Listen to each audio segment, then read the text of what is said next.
hay una noticia internacional que tiene mucho que ver con nosotros, aunque no se menciona a la República Dominicana por ningún lado. Hoy se publica que la Unión Europea se dispone a actuar rápidamente para imponer, ampliar las sanciones que le ha impuesto al gobierno de Venezuela por haber hecho unas elecciones sin garantías el pasado 20 de mayo. Los ministros de Exteriores de los 28 países europeos tomaron la decisión ayer. Dicen ellos que como respuesta a la falta de credibilidad de las elecciones que organizó el régimen de Maduro, con la ausencia del grueso de la oposición. Entonces, ellos tienen una línea que me parece muy buena, aunque esto no es lo principal, y es tomar medidas de sanciones que no dañen a la población. Por eso no hay medidas de carácter económico y no hay medidas generalizadas. Las medidas son contra las personas de los funcionarios del Estado venezolano. Son sanciones individuales de impedimento de entrada a la Unión Europea y también de embargo de intereses económicos que tengan esos funcionarios en países europeos. En toda Europa, en la Unión Europea. Bueno, no en toda Europa, porque algunos países no están en la Unión Europea, pero son 28 países del mundo desarrollado. Entonces, las primeras sanciones se las aplicó la Unión Europea al régimen de Maduro en enero de este año. Uno de los afectados fue el número 2 del régimen, Diosdado Cabello. Tiene prohibida la entrada a la Unión Europea y la otra medida que señalé, no se ha dicho si ese señor tenía intereses económicos en Europa, pero si los tenía, los perdió. Entonces, dice la declaración del ministro español Alfonso Dastis en una conferencia de prensa en la que se anunció esta medida, dice: esperamos que el incremento de la presión también de países de la región latinoamericana convenza al régimen de que la única salida es el diálogo. Bueno, ¿por qué decimos que esto tiene una importancia enorme para la República Dominicana? Porque es un buen precedente que se sancione a países, ya no por un fraude electoral, ya no como un hecho específico, sino como el hecho de realizar elecciones injustas. Qué buen precedente. La comunidad internacional debe ampliar eso, no solamente con un régimen de fuerza como lo es el de Maduro, con cualquier régimen tramposo, con cualquier partido que se encarame en el poder y después no haya ninguna posibilidad de quitarlo por la vía de las urnas. ¿Por qué? Si roban lo suficiente, serán imposibles de quitar, imposibles de remover. Y naturalmente lo hacen realizando elecciones injustas. Pero injustas no quiere decir sacar votos de un partido y echarlos de otro dentro de una urna.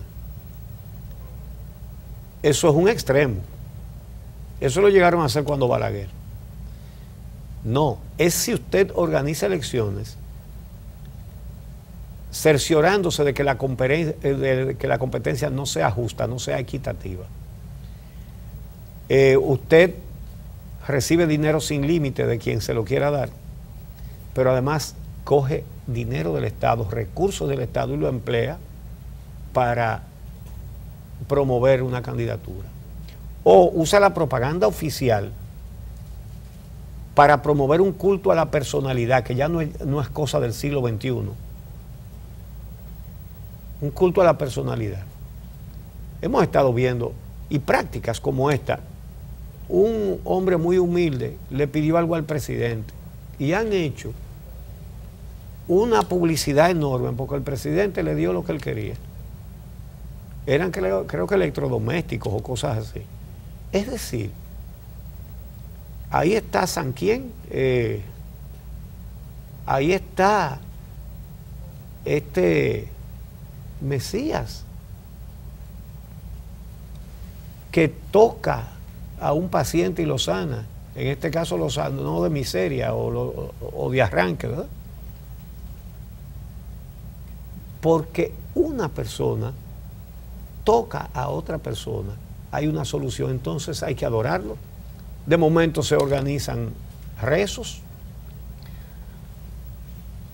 Uchi. Entonces ese tipo de cosas que no son hacer un fraude específico, qué bueno que se está comenzando a considerar por qué Venezuela, y tienes razón, ahora vamos a extender eso, a ver si tenemos gobiernos más legítimos.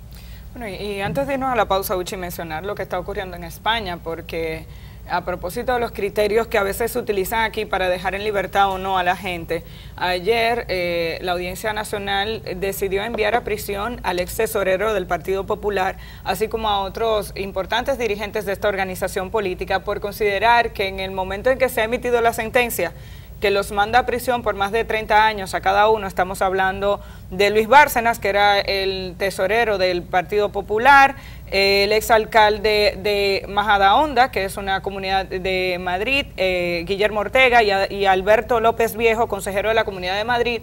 Los tres fueron condenados a 33, 31, 38 años de prisión por el caso que hemos comentado recientemente, que está relacionado con fraude y con corrupción desde el gobierno del Partido Popular a través de una red que se encargaba de sobrevaluar obras. Sí. Y cuando sobrevaluaban esas obras para concedérselas a ingenieros específicos, se cobraba una cuota y se beneficiaban de esos recursos personas del Partido Popular, y esos ingresos eran manejados a través de una nómina B que manejaba el señor Luis Bárcenas, tesorero del PP. De eso se trata. Y se parece mucho a ejemplos que hemos visto aquí, sí, y que incluso están en los tribunales. Pues ayer la Audiencia Nacional decidió enviar a prisión a estas personalidades precisamente porque entiende que ahora, con la decisión adoptada, aunque ellos estén apelando, se aumenta el riesgo de prisión. En el caso de Bárcenas, incluso, los jueces dicen que hay una parte del dinero, y el Ministerio Público sostiene esto en los tribunales, que una parte del dinero no ha podido ser localizado, razón por la cual no descartan la posibilidad de que Bárcenas tenga dinero todavía en cuentas en el exterior que no han podido ser detectadas. Si se escapa, tiene mayores posibilidades de evadir la justicia. Por esa razón, ayer ingresaron estos tres a prisión inmediatamente. Sí. Están citados para este miércoles otros 12 imputados en este caso, para conocer si van a prisión de inmediato, si se les concede libertad condicional, porque el juicio final no ha llegado, porque están apelando, o hay una parte del proceso legal que está digamos que sin concluir. Y en lo que tiene que ver con la parte política, toda esta situación obviamente está apretando las tuercas al presidente Mariano Rajoy, que ha decidido adelantar las votaciones para la moción de censura que propuso el Partido Socialista para finales de esta semana. Con esto lo que se entiende es que la moción de censura lo que busca es destituirlo del gobierno y que se cree un gobierno encabezado por un representante de otra organización política. El Partido Socialista Español lo que está buscando es encabezarlo directamente a través de Pedro Sánchez, que es su principal representante, y no tienen los votos suficientes. Entonces Rajoy está adelantando la votación para finales de esta semana, porque de esa manera dificultaría que logre los acuerdos necesarios para poder destituirlo, pero obviamente este caso de corrupción está impactando directamente el gobierno del Partido Popular en este momento en España. Hay algunos países donde la corrupción molesta a los ciudadanos se plantan, la justicia escucha, aunque el proceso duró 10 años, ha habido consecuencias que están satisfaciendo las expectativas de la población, y yo creo que eso es importante. Una de las condenas es a 52 años de cárcel a un gran empresario que participó en todas esas sobrevaluaciones. Y agrego algo más a esas sanciones de la Unión Europea a Venezuela por haber hecho unas elecciones que no se consideran libres. Oigan esto. Esto es textual de la Declaración de la Unión Europea, que las acciones de los funcionarios del gobierno de Venezuela en la organización de esas elecciones constituyen, oigan esto, una falta de respeto a los mínimos estándares democráticos. Ese es el motivo de esas sanciones. Una falta de respeto a los mínimos estándares democráticos. ¡Qué buen precedente!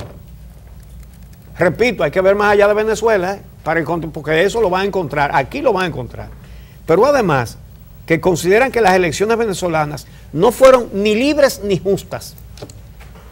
Si ponemos las elecciones dominicanas de todos los últimos años sobre esa misma mesa, las podrán ver libres y justas.